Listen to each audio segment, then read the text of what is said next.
Hey y'all, been cooking in the workshop a little bit and I gotta show off a new Invincible custom.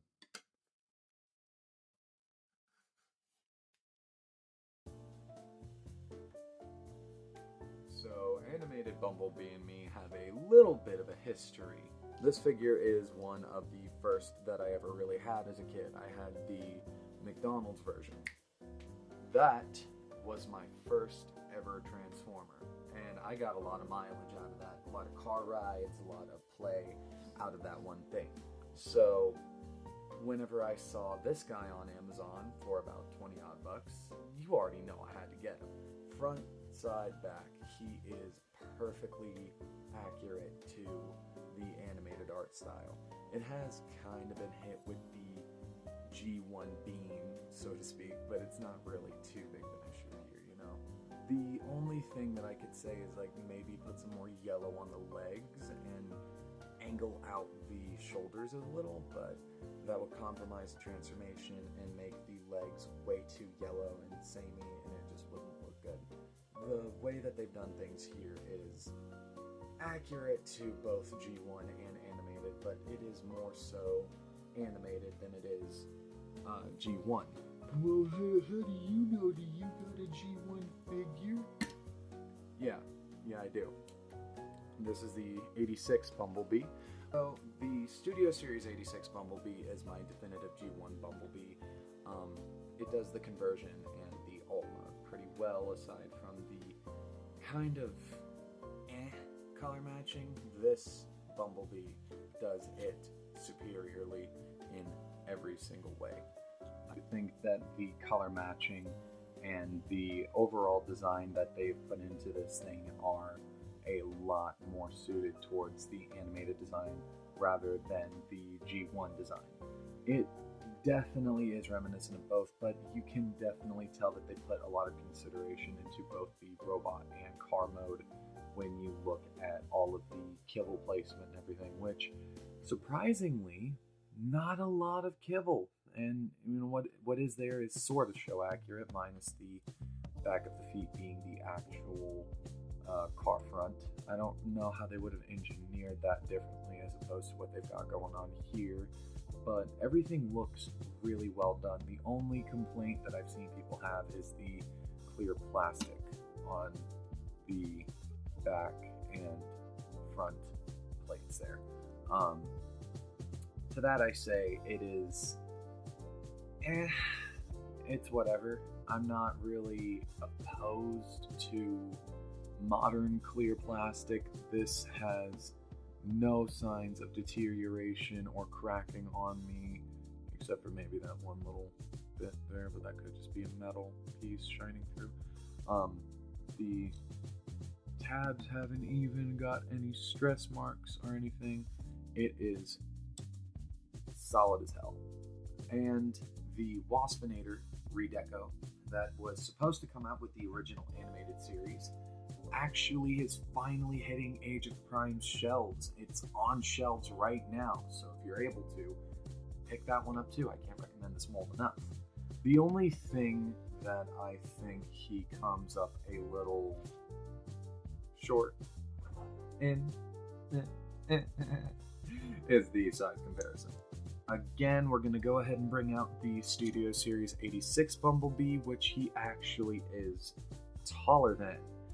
But then we are going to go ahead and bring in our next one, the Legacy G1 Prime. And yeah, if you will stand up anyway, the deluxe price point. It's very varied, so to speak.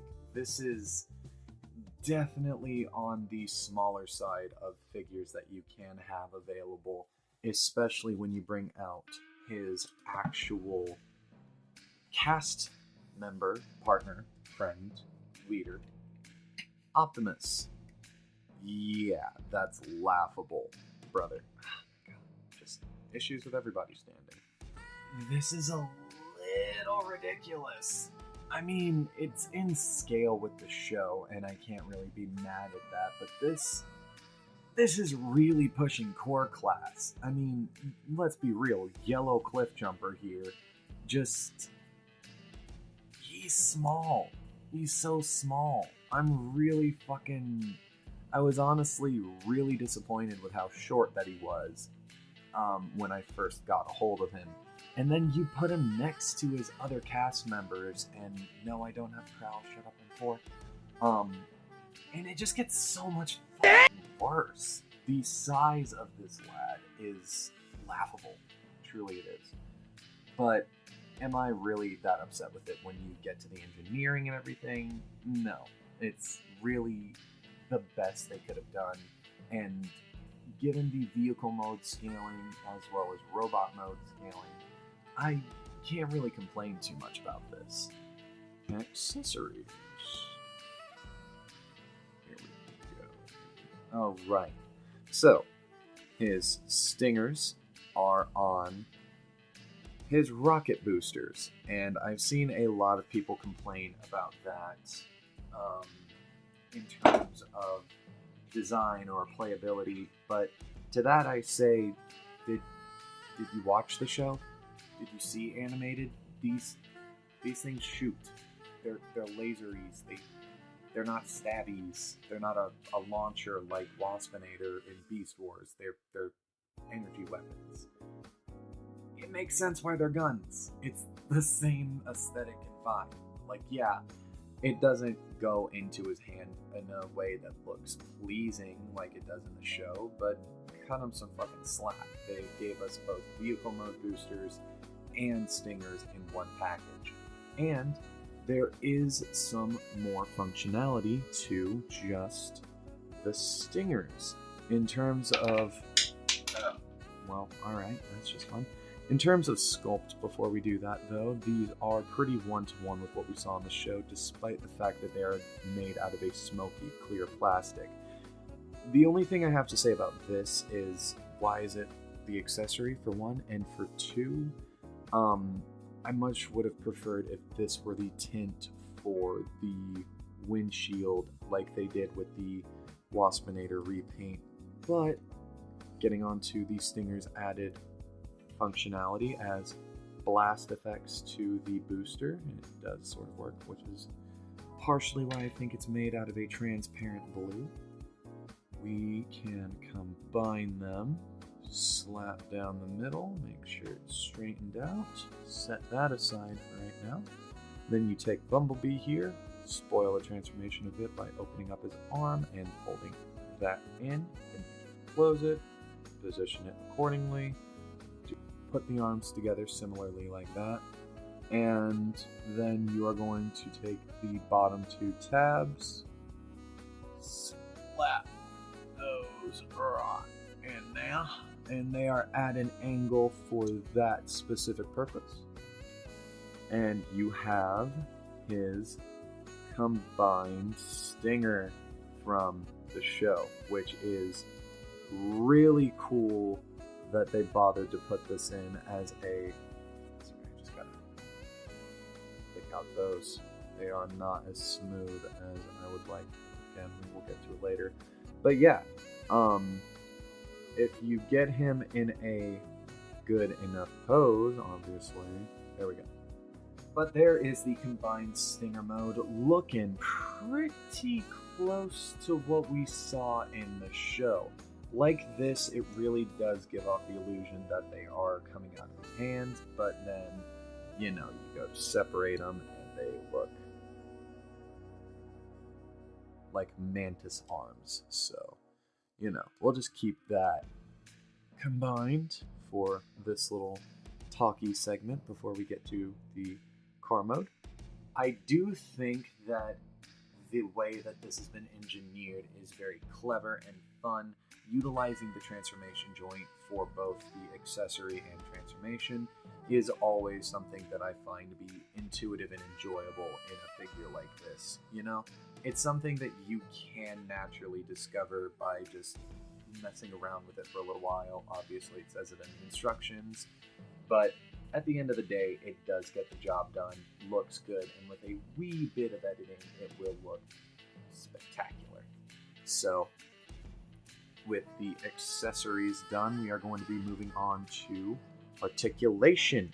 So articulation is unique for transforming figures that I've seen so far. Give granted that is not nearly as many as others in the community, but this is still pretty weird from even reviews that I've seen. Firstly, head can go up that far, and if you maneuver the chin a little, you can go up even farther, straight up, so that when you put the boosters on as a jetpack, you can actually look where he's going. We're gonna put a shot in real quick of that. Boom, cool. Can obviously 360. It's on a ball joint, but can make it a little bit difficult with how big the chin is on that design. The arm movement goes in and out. We have a front and a back, not a 360 at all, due to the hinge system that the transformation has for this. You can kind of see it a little bit. Also, on my copy, the up and down here got loose over time, so I had to fix it up with some super glue. Was very annoying, but now it is shake test, passable, all good. We have a bicep swivel, a wrist swivel. We have a bend at the elbow. This thing can go in and out like that. We've got a uninhibited waist swivel, and if you utilize the transformation joint by unpegging that, specifically unpeg, there we go. All right.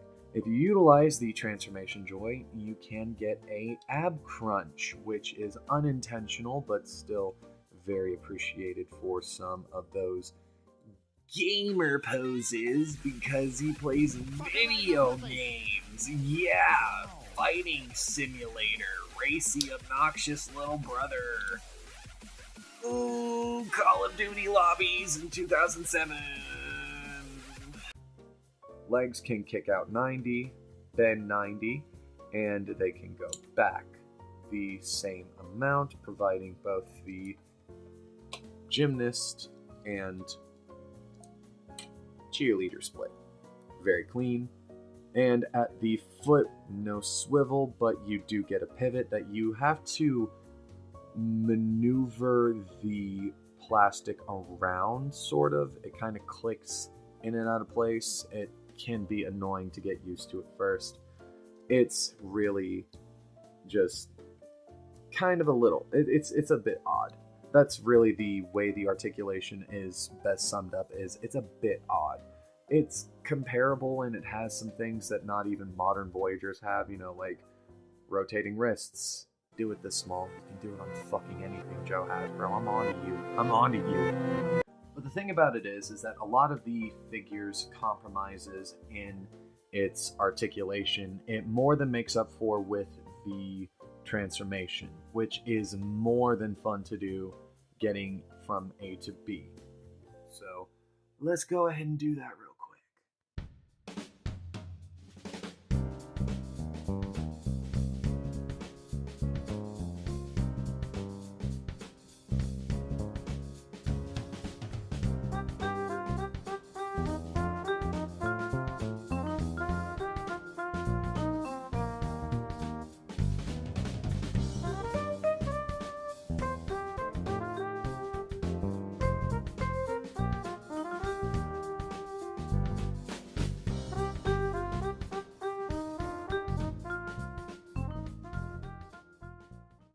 And the vehicle mode is really fucking charming.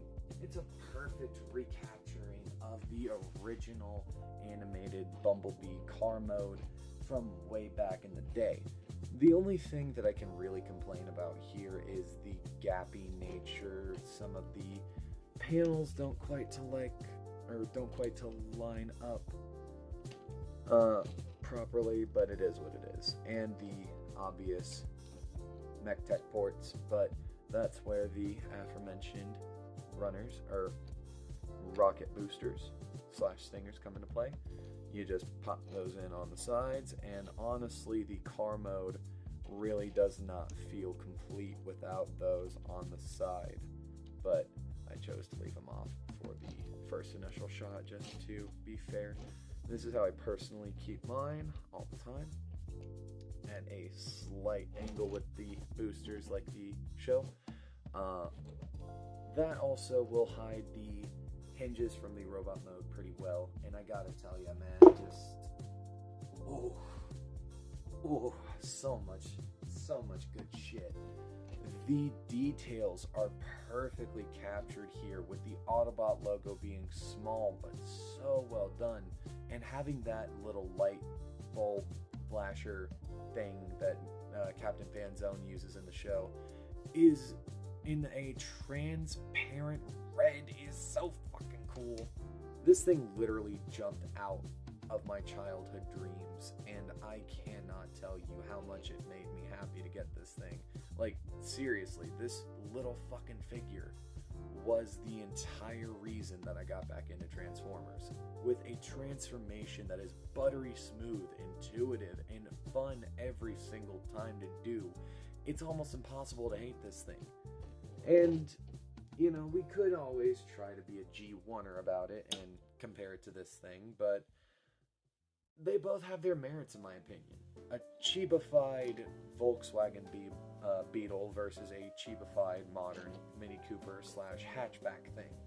It's the same, but different, which perfectly encapsulates the kind of vibe that Animated had. It was so similar to what had come before, but so different in so many ways that just reinvented a lot of things that we associate with Transformers these days. Personally, this is my favorite Transformers series. Even when you look at other iterations of Optimus alongside Bumblebee, say the G1 Optimus, not the biggest boy on the block, especially when you bring in the proper animated Optimus. Yeah, vehicle mode scaling is perfect. But on a real note, I don't really care.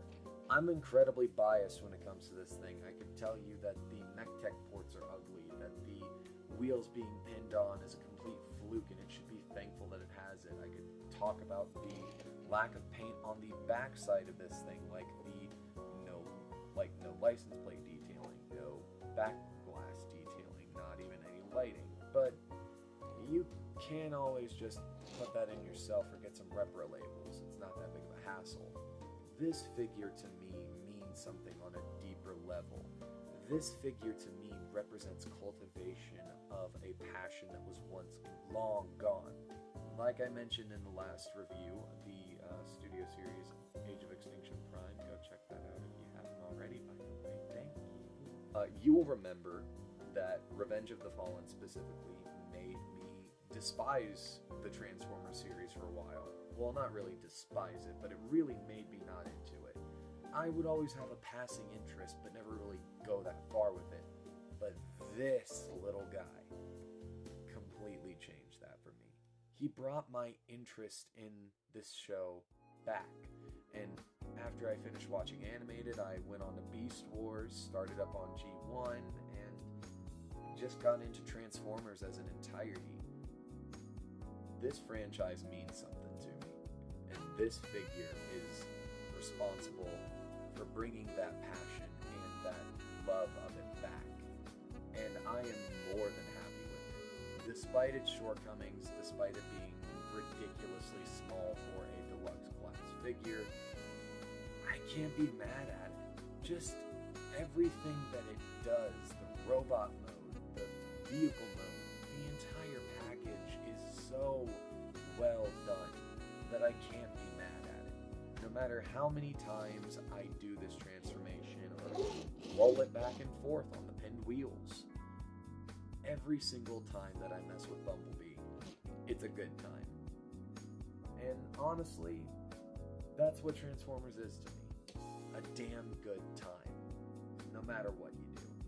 So, call it what you want to call it. Call it bias, call it being unfair. I don't give a damn. this thing is going to get a 4.5 out of 10. There's some things I don't like, but it's damn near perfect in my eyes. And we're probably never going to get another animated Bumblebee ever again. So, hey, damn good way to go out. Thank you all again so much for tuning into another video of mine. I'm very happy to be making a video on this figure. It genuinely does mean a lot to me, and it means a lot to me that I'm able to make videos about this sort of thing. If you are interested, please give my other social medias a look. I'm on TikTok and Twitter at the same point, where I post artwork and teasers and animations of upcoming videos. So give me a little follow over there if you got time. And if you want to be caught up to current YouTube uploads, shorts, videos, whatever the hell I got planned, then consider subscribing over here as well. I have been your local stupid man talking about fucking hatchback. I don't know, 0 out of